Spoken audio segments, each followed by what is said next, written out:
A hush fell over the grand hall the moment Mrs. Victoria Petton's voice cut through the music. "Get that little black girl away from my painting now."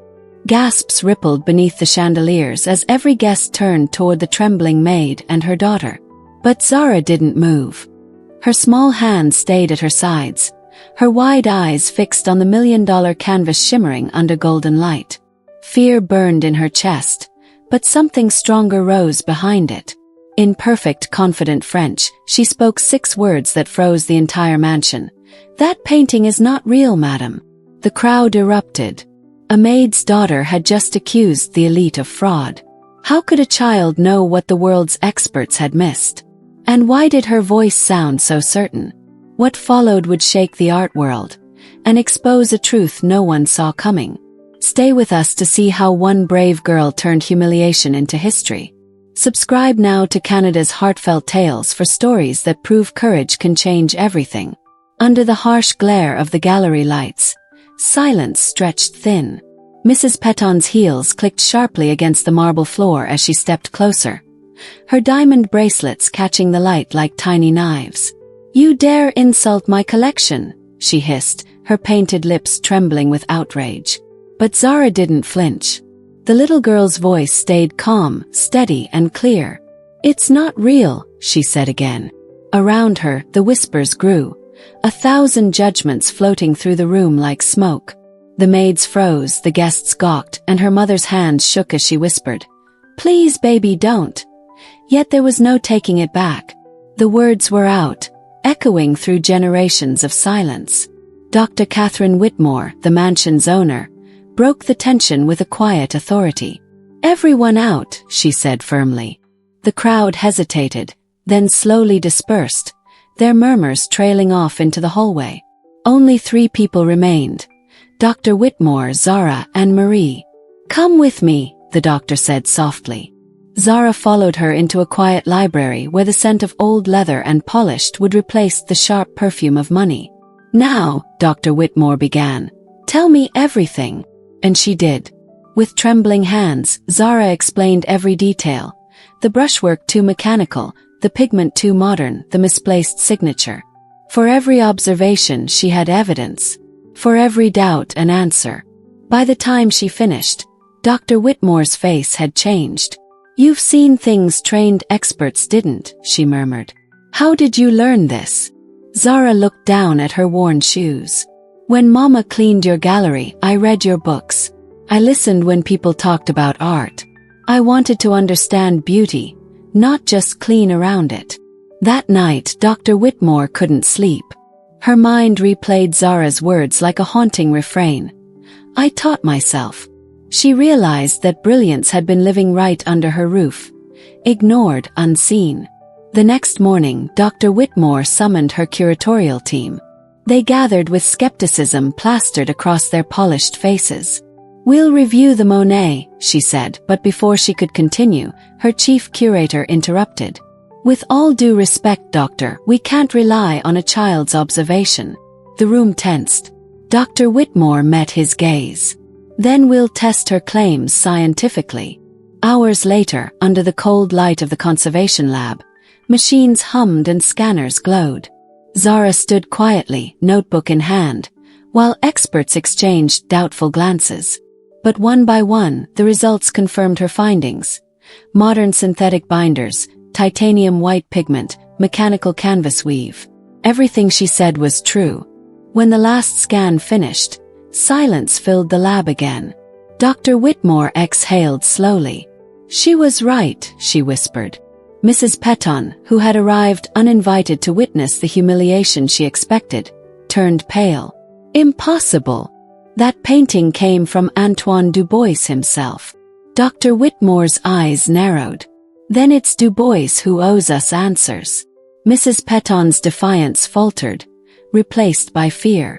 Over the next week, news spread quietly among the city's collectors. A whisper here, a headline there. Possible forgeries in prominent private collections. Zara watched the world shift from the shadows. She still scrubbed marble floors and polished silver trays, but at night, Dr. Whitmore invited her into the study. They reviewed catalogs, studied brush techniques, and cross-checked historical inconsistencies. For the first time in her life, someone listened when she spoke. But the art world didn't welcome change easily. When Dr. Whitmore presented Zara's findings to the museum board, they laughed.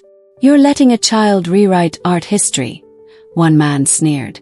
"She's a maid's daughter," another added. Zara stood silently behind the door, hearing every word. That night, she sat beside her mother, tears sliding down her cheeks. "Maybe they're right," she whispered. Marie cupped her face gently. "Baby, don't let them decide what you're worth.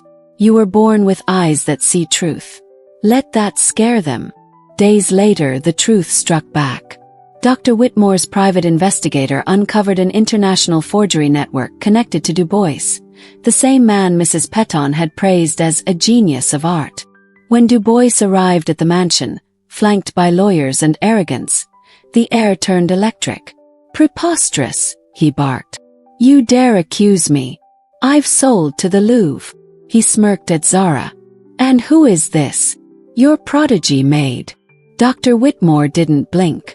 "Our authentication specialist," she replied. Laughter rippled through his entourage. Zara stood small but steady. "I can prove your lies," she said softly. Du Bois leaned closer, sneering. "In English, child. Not in the language of art." The corner of Zara's mouth lifted. "Très bien," she answered in flawless French. Then she switched to Italian, dissecting his forged techniques stroke by stroke. Each word hit like a hammer. His smirk vanished. By the time she cited his own fake provenance records, in German no less, the room had gone silent. Du Bois tried to recover, muttering to his assistant in rapid French, "These fools don't understand. Even that little black girl cannot." But Zara interrupted, in his own language. "Finish your sentence, Monsieur Du Bois. Or should I translate for everyone?" His face drained of color. Every secret he whispered became his undoing. Agents had been recording everything. Within hours, arrests swept across Europe. Dozens of forged masterpieces were seized. Du Bois's empire collapsed overnight.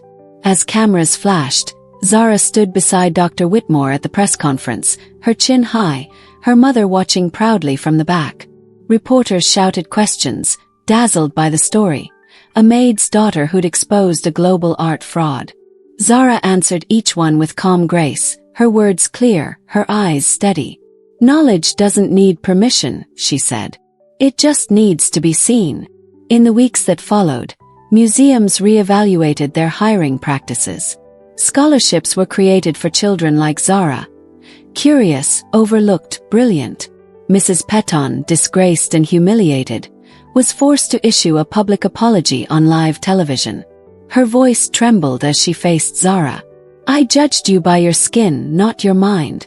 I was wrong." Zara didn't gloat. She simply replied, "Then make it right, for others like me." The applause that followed wasn't for forgiveness. It was for justice. Months later, Zara unlocked the heavy oak doors of the Whitmore Library with a new brass key, the same one Dr. Whitmore had pressed into her palm as a promise. The room that once felt forbidden now welcomed her with the soft rustle of pages and the scent of possibility. She no longer hid in corners to read. She taught others. Security guards, gardeners, cooks, anyone curious enough to learn. The mansion became more than a symbol of wealth. It became a beacon of unseen talent. Yet the moment that stayed with everyone came at the final tribunal hearing, when Antoine Du Bois, now disgraced and handcuffed, was led past Zara. His once slick voice cracked as he muttered, "You destroyed everything." She looked him in the eye. "No, monsieur," she said quietly. "You did." The camera shutters clicked, sealing the image forever. One man's arrogance undone by a child's truth. Outside, reporters swarmed, headlines already forming. "The girl who changed the art world." Under the same chandeliers where it began, the air no longer smelled of judgment but of renewal. Dr. Whitmore stood beside Zara, proud and changed. "You reminded me what real art is," she said.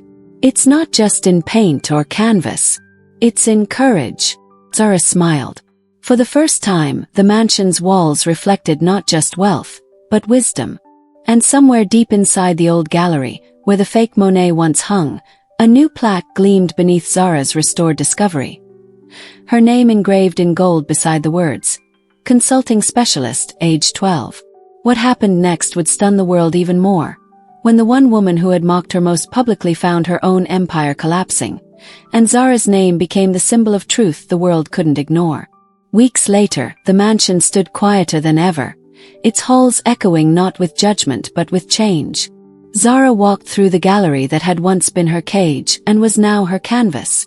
Sunlight spilled across the marble, catching the brass key she wore on a thin chain, a reminder of how far truth can travel when someone dares to speak it aloud. Dr. Whitmore watched from the balcony, pride softening her once distant gaze. "You've changed more than this museum," she said gently. "You've changed how we see." Zara smiled.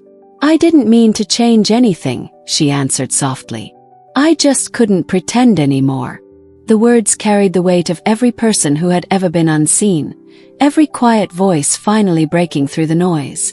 In the months that followed, her discovery rippled far beyond the walls of Whitmore Mansion. Schools began new programs for gifted children from working-class families. Museums opened doors to those who once cleaned their floors. For the first time, truth and talent walked the same path. One evening, Zara placed a single rose beneath the restored Monet, real this time, and whispered, "For everyone still waiting to be believed." The camera lingered on her steady hands, the faint smile of someone who had turned pain into purpose. If this story moved you, help more voices like Zara's be heard.